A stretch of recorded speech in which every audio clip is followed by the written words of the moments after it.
Have you ever stopped to think about how public figures, the ones who aren't elected officials, not directly in government roles, how they still manage to get their voices heard on really big issues? It's a fascinating question, isn't it? Because our first thought when we hear public testimony is usually, well, Congress, right? C-SPAN. Exactly. Formal hearings, sworn statements.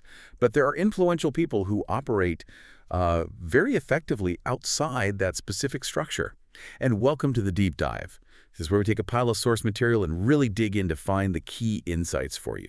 Today, we're diving deep into how Charlie Kirk engages publicly, his advocacy style. Our mission here is pretty specific. We want to understand the ways he presents his ideas, the venues he uses. We're drawing this just from the sources we have in front of us. And importantly, we're focusing purely on the how, not the what. So the methods, not the message content itself. We're keeping it neutral. Yeah, that neutrality is key. Because when we discuss public influence, that image of the formal legislative setting is really strong for most people. But the sources we've looked at suggest Charlie Kirk's approach is quite different. It paints a picture of another kind of public presence, maybe a different strategy altogether. It really does set the stage for what we're trying to figure out today. How does someone who isn't a government official, not holding elected office, not appointed, how do they still participate in major public debates and push their views? How do you build that influence without, the direct power that comes with being in government? And that's just a fundamental point for understanding how public discourse works today, really. The choices someone makes, where they engage, how they engage, tells you so much. It reveals a lot about their strategy, who they're trying to reach, and, ultimately the kind of impact they're aiming for. It shows there are layers of influence beyond just making laws. Okay, let's unpack this then. Our sources start with a really clear basic fact. Charlie Kirk isn't a government official. So right away, that means he hasn't been a frequent flyer in formal congressional hearings, not in the way a senator or, say, a cabinet secretary would be. That might seem obvious, but it's actually a crucial piece of the puzzle. Right. Right, because it shapes his whole strategy. If those formal channels aren't the main path, where does he engage? That distinction is absolutely foundational. For a government official, their role is often tied directly to legislation, policymaking, or running agencies. Their testimony is usually meant to inform lawmakers, defend policies, provide expert input for oversight, things like that. Right. When someone's outside that system, their engagement has a different purpose. It's generally less about tweaking Clause B in subsection 4 of a bill in committee. It's more about shaping the wider conversation, firing up a base of support, or influencing public opinion, which then might put pressure on policymakers indirectly. So his independent status, that lack of frequent congressional testimony, it's not necessarily a sign of less engagement, but maybe a sign of engagement directed elsewhere, into different spaces that can be just as powerful. Okay, so if Capitol Hill isn't the main stage, where is? Our sources point to a few key places: public forums, student senate meetings, and state-level discussions, especially around free speech and education. These sound very different from Congress. Let's take public forums first. What does that actually look like? What should we picture? Well, public forum is a broad term, and that's probably part of the strategy. It's not like a hearing with rigid rules. It could be anything from a town hall in a community center to a big auditorium event or maybe a panel discussion at a conference. The main thing is usually a more direct interaction with a live audience, an audience that often chose to be there. Right, they're self-selecting to some extent. Exactly. The rules are looser. You can often get direct questions. The style can be more conversational. It allows for building a connection, maybe fostering a sense of community among the people there. It's very grassroots. Meeting people where they are, essentially. Yeah, engaging them directly, not through layers of government or media. Okay, that makes sense. Then there's student senate meetings. Yeah. That one jumps out. It seems really specific, almost hyper-local for someone with a national profile. What's the thinking there? What's the long game? That's a really telling detail, the student senates. It points pretty clearly towards a focus on, well, influencing the next generation of leaders, shaping views within universities. Oh, okay. Campuses are, often seen as places where ideas are debated intensely. Student senates are part of the power structure within those places. Speaking there lets you talk directly to students who are often engaged, vocal, maybe open to different perspectives. It feels like a long game play. How so? Because the immediate goal probably isn't changing a specific law tomorrow, it's more about influencing the intellectual atmosphere, the political climate on campus, maybe shaping the views of people who will eventually go on to influential roles themselves in media, politics, business, wherever. So it's an investment in future thinkers and But activists. precisely. It's about cultivating a particular perspective within a really key demographic over time. It recognizes that what's debated on campus today can easily become a mainstream political issue down the road. I hadn't fully pieced together that generational angle. It's about getting involved early in the conversation. And the sources also mention state-level discussions on free speech and education. Yeah. Now, connecting that back to the student senates, we're seeing a theme here. Education, free expression.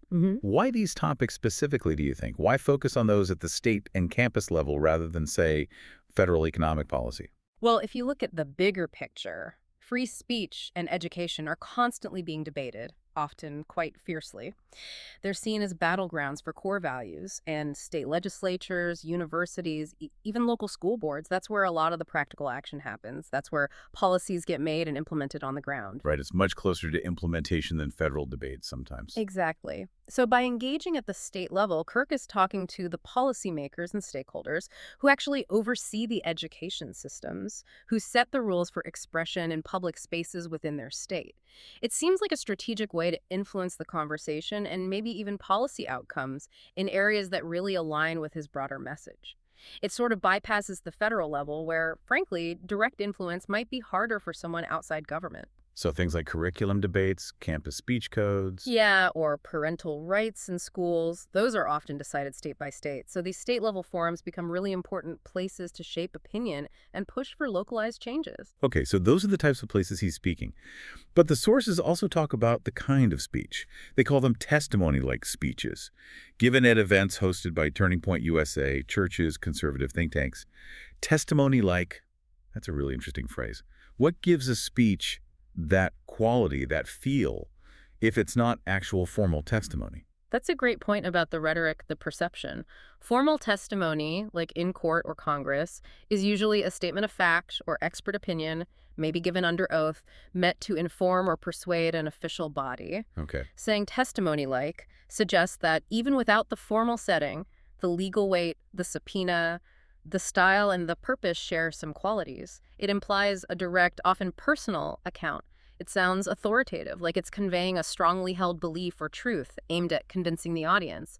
It gives it a kind of weight, positions the speaker as someone with firsthand knowledge or deep conviction, even without the legal formality. It's about projecting credibility through personal experience or conviction. Yeah, building that sense of authenticity. And the hosts, Turning Point USA, churches, conservative think tanks, these aren't exactly neutral venues, are they? Each one has its own audience, its own mission. How does choosing these hosts shape these testimony-like speeches? This really highlights the ecosystem of advocacy. Turning Point USA focuses specifically on organizing conservative students, right? Building a youth movement. Churches are community centers, often providing moral guidance, a platform built on shared values. Conservative think tanks focus on research and policy advocacy from a specific viewpoint, trying to influence decision makers and the broader intellectual debate. So different facets of the same broader movement, perhaps. In many ways, yes. By speaking through these hosts, the speaker is largely talking to audiences who are already, let's say, sympathetic or at least open to his general perspective. Right, not a hostile audience. Generally not. This allows for a different kind of engagement. It's less about trying to win over skeptics from scratch and more about maybe reinforcing existing beliefs, mobilizing people who are already on board, giving them arguments, calling them to action. So strengthening the base. Strengthening and potentially expanding an existing movement by speaking directly to people who are receptive and often eager to hear that message. Okay, so we've got the distinct venues, the testimony-like nature of the speeches, and the role of these aligned hosts. What about the content itself? The sources give us a pretty clear rundown. They say his testimonies tend to focus on personal stories, defending free speech, and critiques of higher education and government overreach. Let's start with personal stories. Why use those? Why is that so effective, especially in these settings? Oh, narrative is incredibly powerful. Personal stories make things relatable. They humanize abstract issues.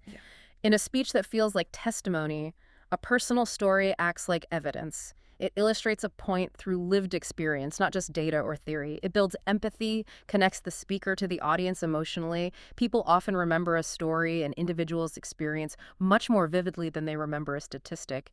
It makes the message stick.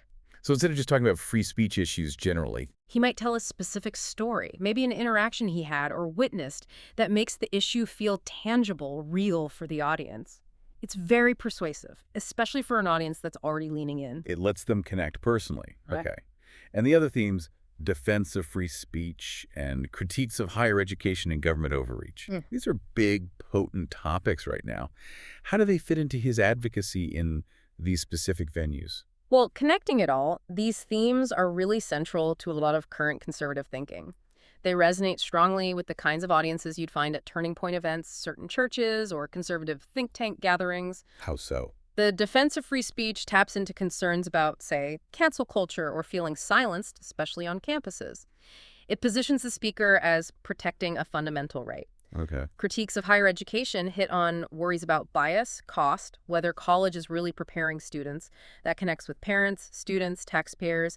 It provides a shared frustration, maybe a call for reform. In government overreach. That's a classic theme. Concerns about too much regulation, losing individual freedoms, bureaucracy. These aren't just isolated topics. They act as unifying narratives.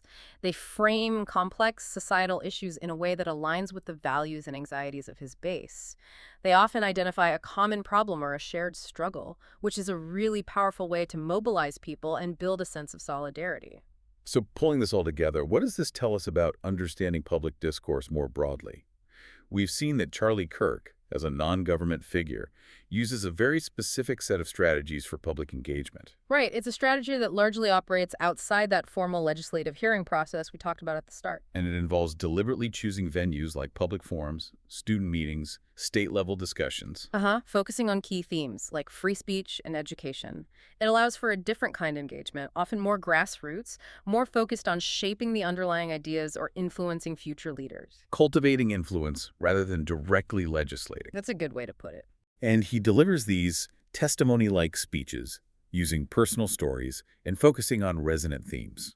At events hosted by ideologically aligned groups, Turning Point USA, churches, think tanks, places where the message can be amplified to a receptive audience. Yeah, it's less about persuasion of opponents and more about mobilization of supporters, perhaps. It certainly seems geared towards reinforcing beliefs and mobilizing a base, using personal narratives and framing issues like free speech, education critiques, and government overreach in ways that deeply connect with those specific audiences. So this whole deep dive really paints a clearer picture of how different voices, even those outside formal government structures, can still play a significant role in public conversations. Absolutely. It shows that influence isn't just limited to the halls of power. It happens in all sorts of places through various communication strategies, often very targeted ones. It underlines that the public square is, well, much bigger and more complex than just Congress or government agencies. Precisely.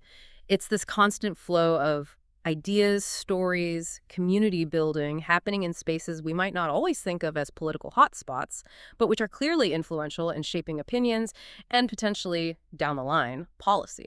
So as you navigate this world of public discourse, maybe think about this. How does understanding the mechanisms of advocacy, the venues, the rhetorical styles, the targeted themes, especially from those outside formal government, how does that help you critically evaluate the messages you hear and the influences trying to shape your own views? It's definitely something worth considering as you encounter all the different voices competing for attention out there.